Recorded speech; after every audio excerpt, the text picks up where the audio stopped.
பார்த்து கொண்டிருப்பது போலீஸ் செய்தி நியூஸ் சேனல். வணக்கம். செய்திகள் வாசிப்பது வெங்கட். தூத்துக்குடியில் அதிமுக வேட்பாளர் சீதா செல்லப்பாண்டியன் இறுதிக்கட்ட பிரச்சாரம் உற்சாகமாக நடைபெற்றது. தூத்துக்குடி சட்டமன்ற தொகுதியில் போட்டியிடும் அதிமுக வெற்றி வேட்பாளர் சீதா செல்லப்பாண்டியன் இறுதிக்கட்ட தேர்தல் பிரச்சாரத்தை இன்று தீவிரமாக மேற்கொண்டார்.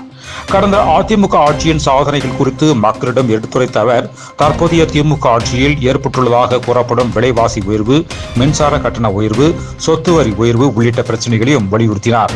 மேலும் தமிழகத்தில் கஞ்சா உள்ளிட்ட போதைப் பொருள் பரவல் அதிகரித்துள்ளதாகவும், அதனால் சமூகத்தில் சிறுமிகள் முதல் முதியவர்கள் வரை பாதிக்கப்படுகின்றனர் என்று, பாலியல் தொந்தரவுகள், கொலை கொள்ளை சம்பவங்கள் அதிகரித்து வருவதாகவும் அவர் குற்றம் சாட்டினார்.